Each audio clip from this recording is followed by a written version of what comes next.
Life, like the conversation, keeps changing. Get the first ever needs-matched life insurance that changes as your life changes.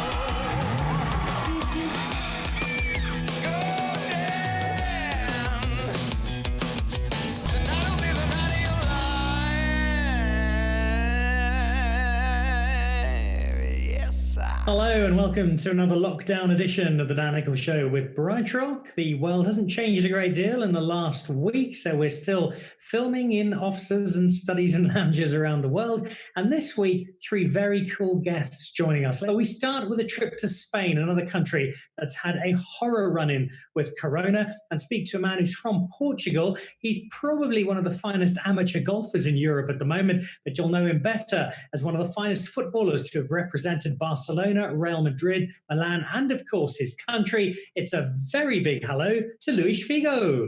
Hi Dan, nice to hear you and nice to see you. Oh, good to see you too. Good to see you smiling at what is, from everything I see on the media here in South Africa, a really, really difficult time at the moment for life in Spain. Yeah, we have to be optimistic regarding this difficult situation that all the people is living right now. A different situation that no one was expecting to live 1 month ago, maybe. Yeah, we are here in Spain, so we locked down for 5 weeks already. And we just can do normal basic things that go to pharmacy or to the supermarkets, and that's it. I think the information probably is always worse when you're not in the country, but in the beginning of the epidemic was tough here because of a big collapse in the hospitals because of so many cases. But the last days, the cases and the people was recovering from the hospitals give us a little bit of a light for the next weeks, and we just hope that we can come back soon to the normal life. Everyone. Spain a few weeks ahead of South Africa in terms of when Corona really started having an impact. So we look to where you are now. Are you starting to see any more positives? Are things starting to maybe look just a little bit better? Yeah, I think you have the example like us here in Spain that we had from Italy, because the virus started in China, and then maybe in December no one saw that this is going to be so big. It's like you think, okay, it's in China, so far away from Europe, but this virus don't gonna arrive, don't gonna touch us, and it was not like that. Right now, the information is that the things are getting better, and at least we're gonna lock down until the 26th, because recently the government announced 2 more weeks of lockdown. And let's see. The difficulty is, like I said, you don't know what's going to happen after these 2 weeks. I think the people is doing great, staying home. Well, we make the best of it, Luís, and we hope for the best, and we do our best to keep ourselves entertained. What is Luís Figo doing at the moment? I know normally you'd be playing 14 rounds of golf a week. What are you doing instead? Not so many. I'm very fortunate to be in a house, so I have a little bit of garden. So I try to do some work stuff, and then I read. I bought a net to practice a little bit my swing, and in the afternoon I try to do some exercise, be with the family, so that kind of stuff. Try to occupy my time. Sometimes I go out to walk with my pet, because here they allow to walk out with the pets, and close by home, like 200 meters at maximum. and that's it. Watch some movies, some series. One of the things I've been doing is spring cleaning with a little bit of pressure from my wife. And I was going through some cupboards last week, and I'd actually forgotten I had this, Luís. We've been friends for a while now, but I was having a look through and I found an old football. And it was given to me probably about 15 years ago when I went to visit for the first time the Santiago Bernabéu. And the Real Madrid staff gave me this football, and it was signed by all of Galacticos at the time. And on that football, there's a signature that says Luís Figo. Wow. That happens because you organizing things home for sure. You find old things, old stuff. But I think it was great moments, great years that we spent together here in Madrid with the fantastic football players. I think it's difficult to repeat because to put together in the same team so big names is going to be very difficult in these days and in the future, of course. I was wondering when I found that piece of memorabilia, which, as you say, reflects on such an incredible team. Do you keep much football memorabilia? Do you keep a lot of your old shirts, a lot of your old football memories? And if so, what's the most valuable one? What's the one you cherish the most? Well, I have a lot of things in different places, not all in one because it's difficult. There's so many shirts that in my career I changed with other top players.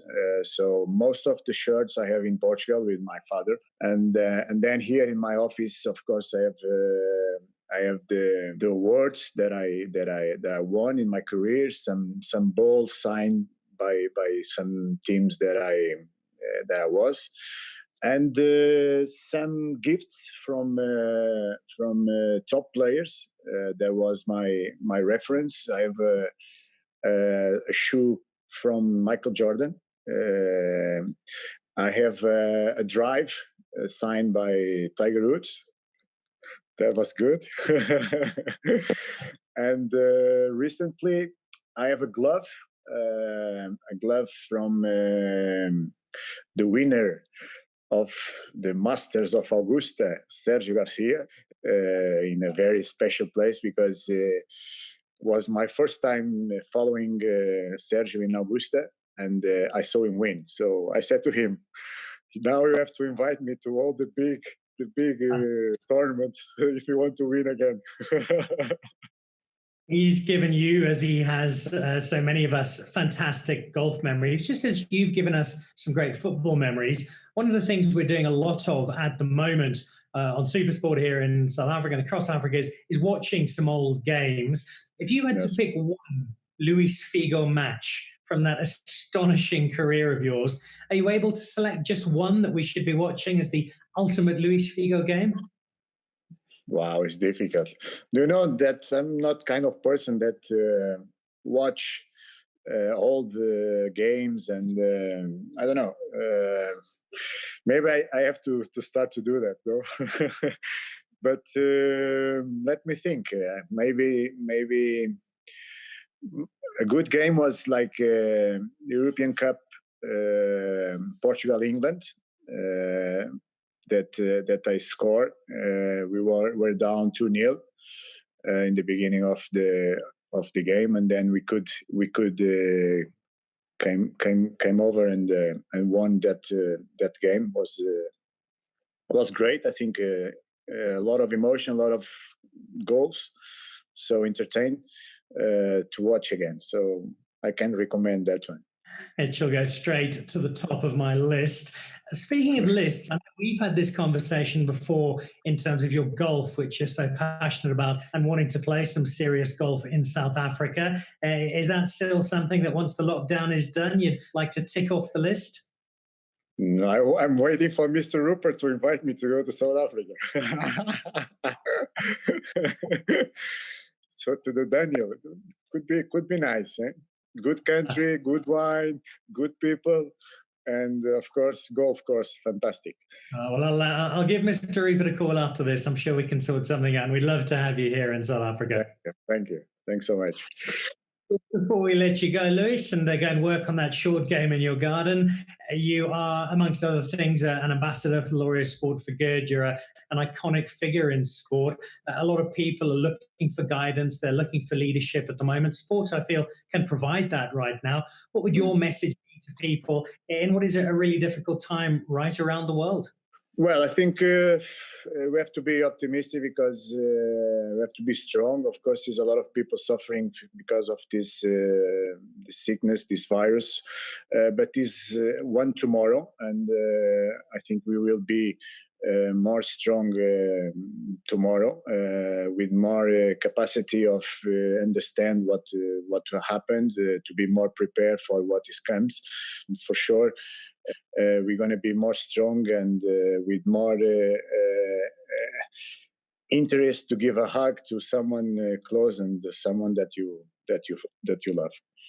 Well, thank you, Luís. We need lots of words like that. We need lots of sentiment like that, and hopefully all together we'll be getting through this sooner rather than later. And we'll be having you down in South Africa on the first tea at Leopard Creek, followed by a couple of glasses of nice South African wine.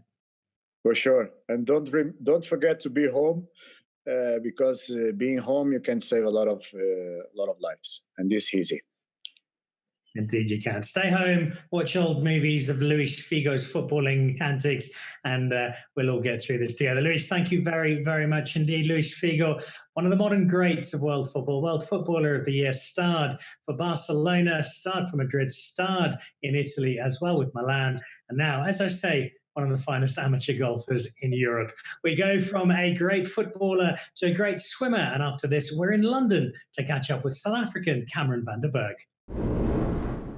Our second guest on the show this week has got a rather more personal appreciation of the ravages of the coronavirus than most people, because despite the fact that he's only just turned 30, is built like me, and has Olympic gold medals and world records to his name, he somehow managed to contract the virus, which shows that anybody really can get it. But it looks, from what I can see on screen, like he's okay. Hello, Cameron Vanderburgh. Hey, Dan, how are you doing?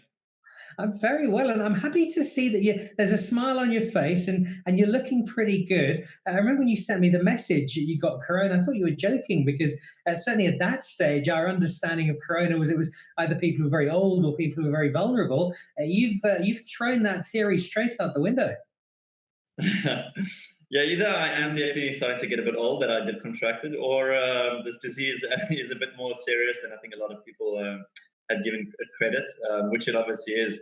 Was one of the worst viruses that I've ever contracted in terms of what I've personally dealt with and experienced. So I'm very happy to be now. Now it's about 4 weeks later in total, and I'm completely 100% feeling back to normal.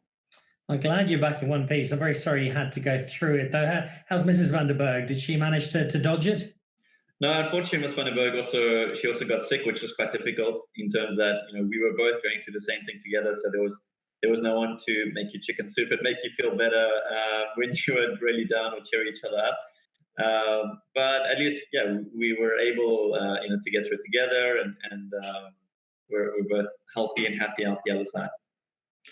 It's a weird world we're in at the moment in South Africa. As you know, we're in lockdown.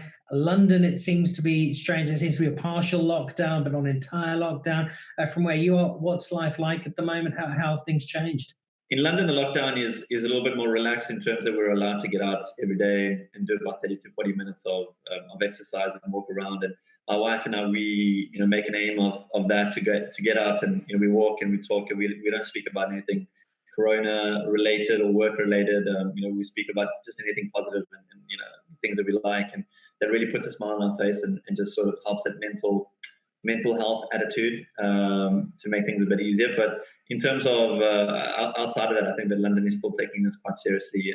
Looks like our lockdown will also be extended the same as South Africa, so we're just waiting for final word on that. And it's great to hear that Boris Johnson has made a recovery out of ICU, and it seems that he's a little bit better than what he was before. You've got all of your family, both yours and your wife's, back in South Africa. Does home feel particularly far away at the moment? Home feels very far away. It was very upsetting because we had a trip scheduled now to come home over Easter, and see the family and see how everyone was doing again. So unfortunately, they had to be postponed, and that's been postponed indefinitely. We're not obviously nobody's aware when we will be able to travel again internationally. So we're hoping that's sooner rather than later. And as soon as the lockdown has ended, we'll be on the first flight back home to Pretoria to see the family, and maybe a little trip down to Cape Town and go enjoy some wine farms. I'll see you're wearing your Laureus shirt. I know you're a very passionate Laureus Sport for Good ambassador. There are a lot of people who can't do any exercise at the moment. They can't get out to a gym. They can't go for a run. They can't go cycling. What's Cameron Vanderburgh's keep fit and stay sporty message for those people in lockdown at the moment? So what I've been doing at the moment is I've got a skipping rope, and I do sort of like a body weight routine at home. A whole bunch of things from skipping to push-ups to lunges and sit-ups, and I'm just trying to stay active and try do something every day that makes me feel a bit better. Sport is the one thing that really helped me excel in my life, and without it, I do go a little bit crazy, and my wife can confirm that I am a bit crazy when I don't do anything like that. So it's very important for me to stay active and just keep not only physically, but it keeps me mentally very healthy. I can tell you I'm doing 350 lengths of the bath every day, so I'm doing my bit as well. Well done. I'm very proud of you, Dan. Speaking of the sport that we're no longer doing, we're no longer watching it either, and we're not going to be watching the Olympics this year. Not really a surprise to anybody, but how much of an impact do you think that's going to have on everybody who was preparing to head off to the Games in Tokyo? I'm feeling very heartsore for a lot of the athletes. I've spoken to quite a couple, and it is a massive blow in terms of some athletes were planning to retire. The positive side to it is that the Olympics next year, I think once we've defeated the coronavirus, it's going to be one of the big celebrations and one of the big first global sporting events. And I'm very sure that the IOC and everyone will put on a really big show as one of the great celebrations of humanity. Until then, we're living on sporting memories. If you had to pick two swimming races, one involving Cameron Vanderburgh and one that inspired you either during or in the build-up to your career, what would those two races be that I should get the guys at SuperSport to make sure they're airing over the next week or two? I think the one that always comes to mind is in Athens, the 4x100 freestyle relay. That was obviously, I was quite a young kid, and seeing the boys get up and take goal, that was really inspiring and very a very amazing race to watch in terms of feeling very patriotic and the unity, and also obviously being able to know being very fortunate to know those gentlemen throughout my swimming career and having them as mentors. And for my personal race, and it obviously has to be the Olympic gold. So it's also kind of nice now, almost to a point, retiring and being able to rewatch some of my races, because I was always I am very critical of my performances. So when I would watch that race, I would always see things that I could do better because I was still competing. So now that I'm fully retired, I can sort of watch it in a more of an appreciation and a relaxed environment. And I definitely said I'm watching it a lot more now than I was when I was swimming. The competitive edge hasn't been dulled. Is there, now you've got a year until Tokyo, just a tiny flicker of a thought that maybe I'll pull the costume back on, get those goggles out and think about one last Olympics? I must say, I was thinking about it the other day that if they had to have had a 50-meter breaststroke at the Olympics, I would definitely be in for the running. I think I would come out of retirement for that. But, the 100 is it's a lot of work, shall we say, and time and commitment. And I'm definitely enjoying my life, and I'm spending a lot more time with my beautiful wife and my family, and enjoying the second career that I have now. You certainly deserve the break, and you deserve to put your feet up, all the more so now that you've been through the nightmare of Corona and come out the other side. Glad to see you fit and healthy, glad to see you looking strong, and hopefully we'll catch up in person in the not too distant future once all of this is behind us. Cameron Vanderburgh, thank you very, very much. Thank you very much, Dan. Stay safe, stay healthy, everyone. Our final guest this week, until recently, would have been introduced as a Stormers and Springbok rugby player, but he's now an entertainer as well, after he and his teammates produced one of the coolest music videos of the year. He's Scarra Ntubeni, and we'll chat to him about that music video in just a moment. But first, let's check in on the health and welfare. Scarra, how are you doing? Are you safe? Are you happy? Are you healthy? Are you keeping strong? Yes, no, all good, Dan. All good. Trying to keep sane. trying to keep busy, spreading out my workouts in the day. But otherwise, I guess I'm just like everyone else. They just keeping going, and trying to keep busy. Sorry. And for most people, if they're working from home, it's 75 Zoom meetings a day, and in between trying to watch all of Netflix and keep visits to the fridge to under a dozen. Slightly different when you're a professional sports person trying to keep fit and strong and match ready for as soon as this all comes to an end. How difficult is it to keep to the guidelines and instructions that Coach John Dobson has sent your way? Yeah, Dan, I think it is very difficult. I have been doing two of those things, the Netflix and the fridge visits. But I think we're all doing our best. We've obviously got a lot more chat going on groups and emails and WhatsApps and all of that, challenging each other and trying to hit our targets. And trying to improve in every way we can. We're doing our bit. It's challenging, but it's a lot of banter. So, I think that's keeping us going as well. If a vaccine were to be miraculously discovered by a Sangoma in Tata next weekend, and you were told, right, come Monday, it's back to training and Super Rugby returns, how long do you think it would take before you guys were ready to play a Super Rugby match, to play 80 minutes of the game? Yeah, Dan, I think it would be pretty challenging. I think getting back to match fit is probably our biggest fear. We usually do it end of December, beginning of Jan, and we usually do that over 2 to 3 weeks before we start playing warm-up games. So I think it would take us about that amount of time. I think Sansa or Saru usually give us minimum half of the time that we've been off for. So if we were off for a month, then they'd give us at least 2 weeks to get ready. That's our SNC has also got something to do with that. But I think we've got a very mobile team. We've got a lot of youngsters, which is good. I think 2 to 3 weeks should be enough for us. One of the most difficult challenges that retired players speak of, Scarra, is that loss of the team environment. Suddenly you're not with your mates, training, hanging out every day, and it's quite a lonely and isolated place for many of them. You've had a taste of that over the last little while. How difficult, how strange has it been not to have your teammates with you every single day? Yeah, it's very challenging, Dan. I think we reminisce or whatever a lot, and then you'll be on a video call or you'll see something that reminds you of another player, and you end up chatting to them, and they'll be like, I miss you so much. And, you say you miss them back. And I think that's something we don't really ever say to each other because we're always together. So I think it is a bit hard with that. That being said, but I think we are doing our best with the video calling and with the constant correspondence on the groups, trying to keep each other on the same page, challenging each other, sending each other new tricks, or if we've seen new stuff online, then we try it, and again we try and challenge each other. So it's been a hectic challenge, but there's nothing we can do. We just need to grind through and hopefully get over this. If anybody had any doubts as to what a close-knit team you guys are, they only had to look at the music video from last week where you came out and paid tribute to Johnny Clegg with an unforgettable rendition of The Crossing. How did that come about? How much persuasion did you guys need to turn into singers, and how much fun was it in the end?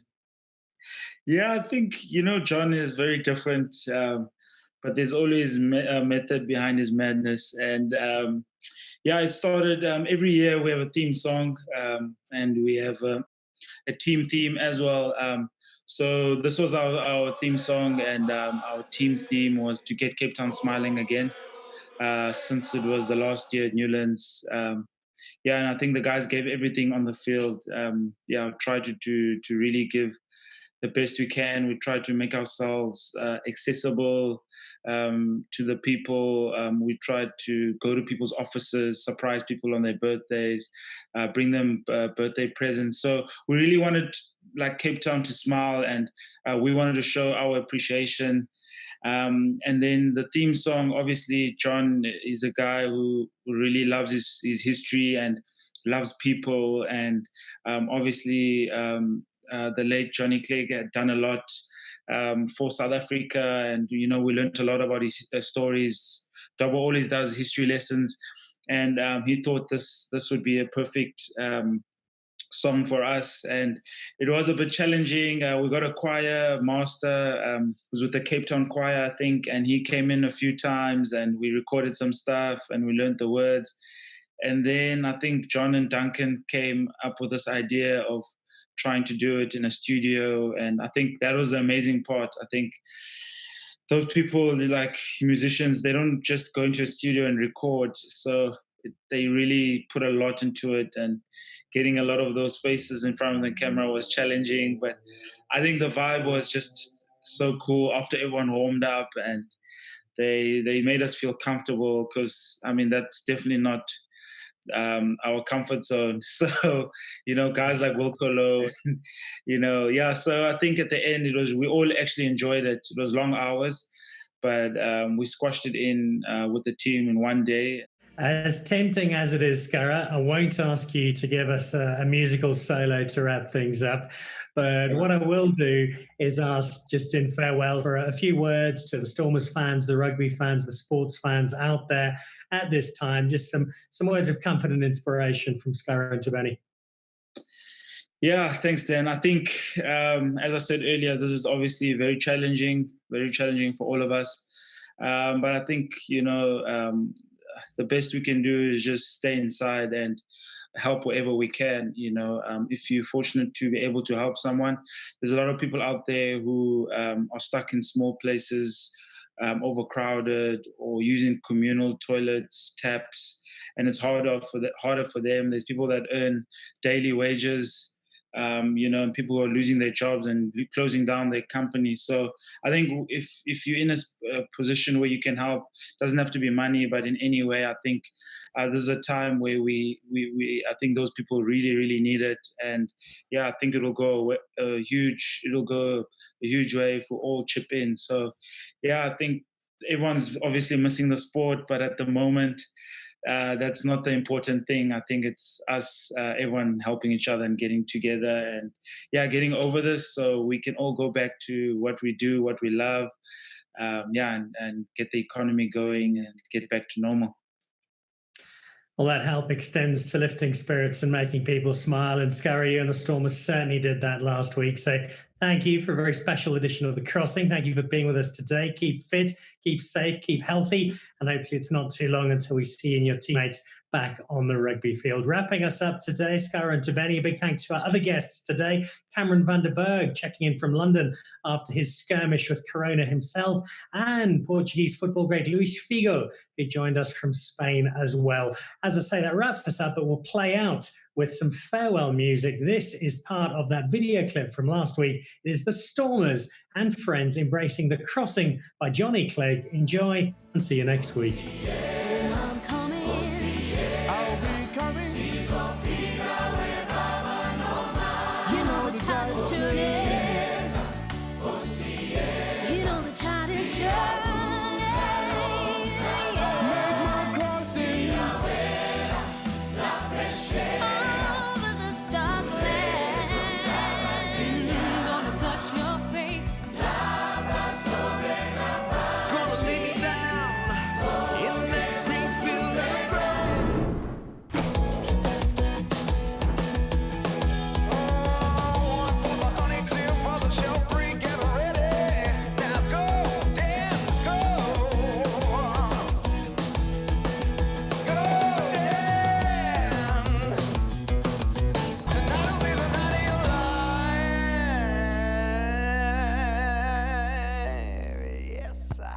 Life, like the conversation, keeps changing. Get the first ever needs-matched life insurance that changes as your life changes.